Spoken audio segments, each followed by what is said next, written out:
Good morning, everyone. Welcome to AM Sports. I am Muftau Nabila Abdullahi. On Monday, the Minister of Youth and Sports, Mustafa Youssef, appeared before the media and answered varied questions ranging from Ghana's preparations for the African Games and also how much the country is spending to organize the event. The total amount Ghana has budgeted to organize the African Games is a little over $240 million.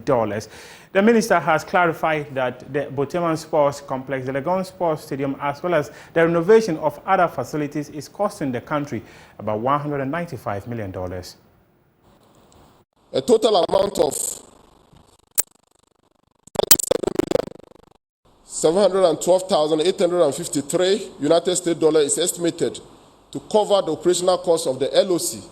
And like I said, this estimated amount is earmarked to be used by the local organizing committee for general organization of the competition, which started after the LOC was formed in 2020. As we are all aware, the LOC was inaugurated by His Excellency, the President of the Republic, in 2020. So this operational cost is not just for this year, it's for the entire period. We are going to accommodate our athletes, and I mentioned earlier that we are expecting 13,000 participants. Most of the athletes will be housed at the Games Village. But when it comes to football, all the men football, we are still going to be getting them hotels, and it's the responsibility of the host nation.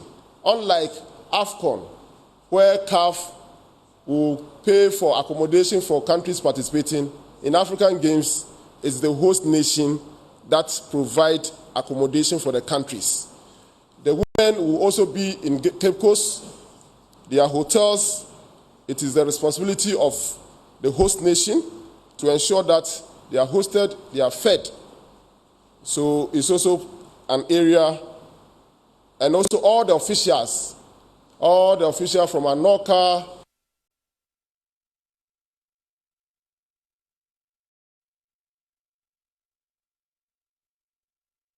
and these are VVIPs, and we all know the race of hotels in Ghana. Issues.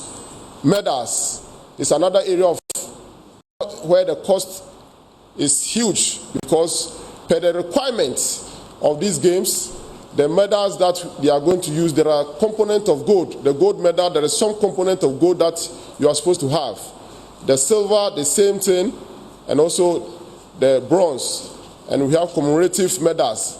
The commemorative medals are for almost everybody who comes should get a commemorative medal.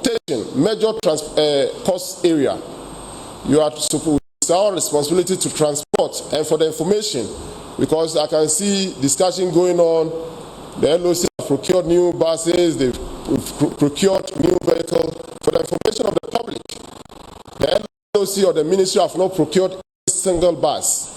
We are renting and we are using our Lolo and also other private buses for the period. And how much would it cost you to be able to witness the African Games that started on Monday with Team Ghana?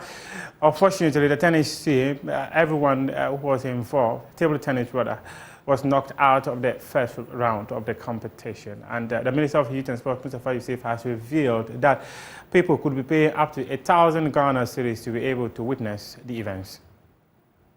For your information, the ticketing range from 50 Ghana cedis all the way to 500 cedis, and even sometimes maybe 1,000 cedis. But it will depend upon where you are going to be seated.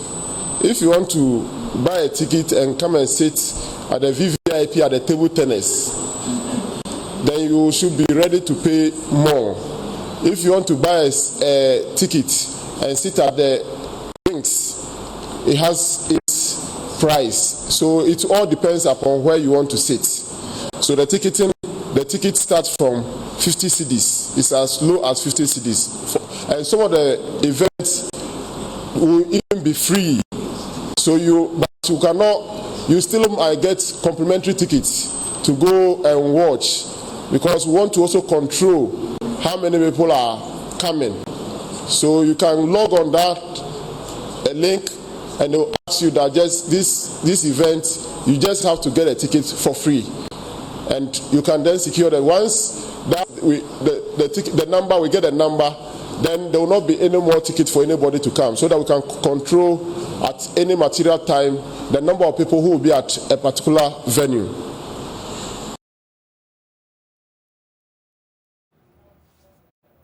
Now let's move on and take you to the Accra International Conference Center, where my colleague Victor Achu-Tamaklo was there to witness the first round of events that transpired, and he's come through with this report.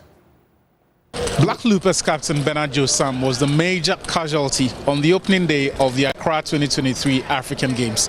Josam suffered a 3-love loss to Egyptian big shot Shuman Mohammed in the second round of today's men's singles competition. Speaking to Joy Sports after that defeat, Josam says he lost because the preparation for the African Games was not exactly top-notch. You know, table tennis is a game that when you play most matches, you gain more experience and the sharpness is there. Once you don't participate in most of the competition, you feel like your reflexes and other things are, you know, a bit low.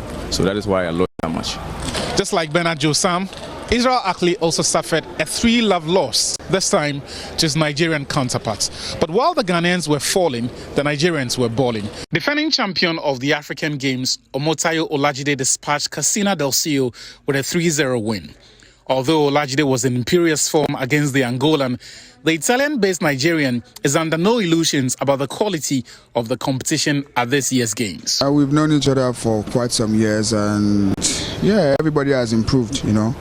I have improved. Aruna is now a monster. He's playing so much better than before. He's top 20. We have Asaoma. We have so many good players. So here it's survival of the fittest, you know. It's like we are in the jungle and everybody wants to survive, you know. So, yeah. While Olajide was impressed, his coach, Shogun Toyola, a former player himself, had some reservations about the standard of African table tennis. I think the level is improving, but normally we need more. The way improving, I don't like it. I want it to improve more than what's improved, because we have players in Africa, they are in top 30 in the world. And they all over the whole world, they respect them. And all over the whole world, they expect Africans to produce more players, but we still have very few players. So I hope in future, the African country, because the problem we have with Africa is most of the African countries, they don't improve because they don't understand the game. The highlight of the day was 16-year-old Esid Wasim's remarkable 3-2 win over his more experienced Madagascar opponent, Rakotoarisua Setra. The Tunisian spoke to Joy Sports after the feat. He was not feeling as he used to be, because he was not used to this kind of table. But after he used to the game, and he said that the atmosphere is very good here, the level of the players are very good, and at the end he said, okay, I have to win, and it's the reason why he wins the game. For Joy Sports, Achu-Tamaklo reporting. There's a new sport in Ghana. It is called paddle sport. But what is a sport all about? Well, my colleague Lawrence Beidou was at the commissioning or the launch of the new sport which has been introduced into the country, and he has more in this report.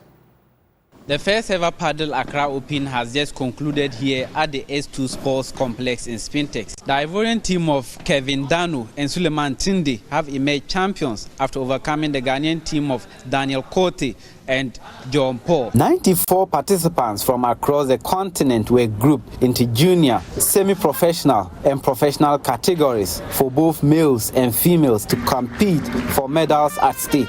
After more than an hour of intense gameplay and exchanging of fiery shots, the Ivorian double team of Kevin Dano and Suleiman Tinde outperformed Ghana's top-ranked paddle player Daniel Kote and his partner John Paul to win the professional contest. Dano attributed their victory to years of experience in the sport.